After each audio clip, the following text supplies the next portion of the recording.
I'm Sujith, and I like to say that I'm more of a messenger than a teacher. I share the ancient teachings, and I help individuals practice that to reconcile the spiritual teachings with their worldly life. That's pretty much what keeps me busy. Just a simple question. Anybody that I bump into in a supermarket and I just got on chatting in the queue, if I get the opportunity to ask the question, okay, if you are happy, how much would you grade your happiness on a scale of 1 to 5, for example, or 1 to 10? They might tell me that, my score is 8 out of 10, etc. But the answer is irrelevant. The question is what is relevant. So rather than tell them about their reality, I question them. I ask them how they relate to their reality. And that self-examination, that self-inquiry itself is enough. That's my job done. Actually, at the age of 4, I started on this path of spiritual teachings.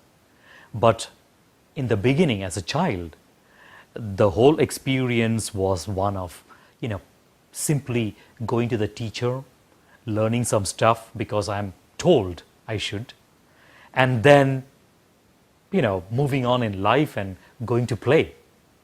It used to be like that. It used to be quite an intellectual exercise, but it was extremely valuable because I was learning the truths of the civilization. But as I continued in life, I was kind of in pursuit like everybody else. So there was this duality about me that all the spiritual truths were known to me intellectually. But if I look at my worldly life, I was in the corporate world, I was in the business world, and I achieved great success in the corporate world at a very young age. And one of the things I started to recognize was how much ever I want to accomplish externally, I can, but that inner emptiness cannot be filled using that.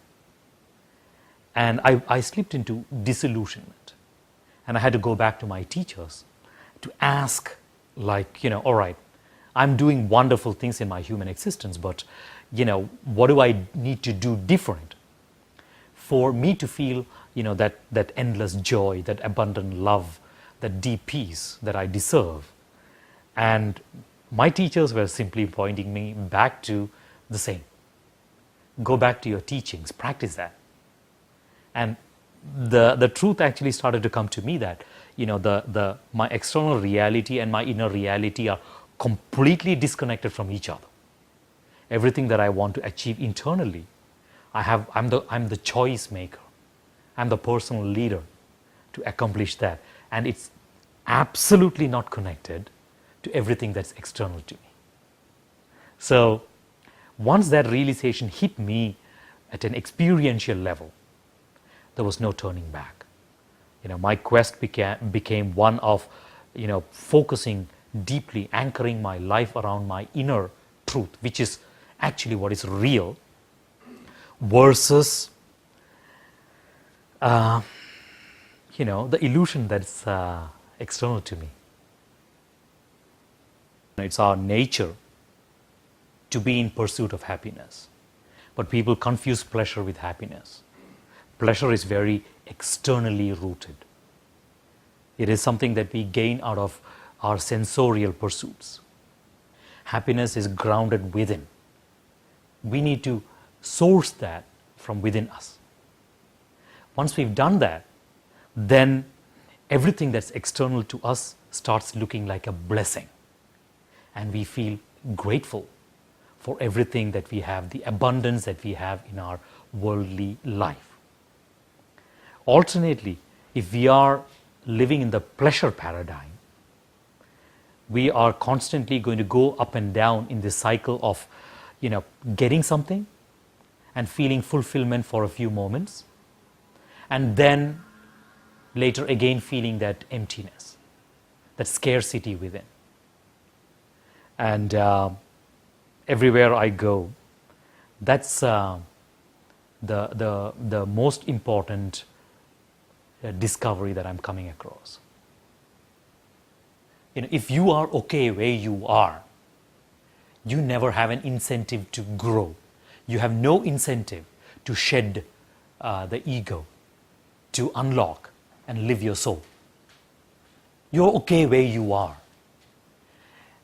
If I bump into people who are facing confusion, who are in inner reflection, I applaud them, because that confusion happens only because they've decided to let go of that which did not serve them well anymore, to kind of pursue and find something new, something fresh, something more authentic and unique. But the journey to move from that one phase, which was safe and secure once upon a time, to come to a new place where you find a new sense of centeredness, that could be confusing. And for me, I say, confusion means it's a good thing. You are on that path of growth. Coming to the second part, paying the bills.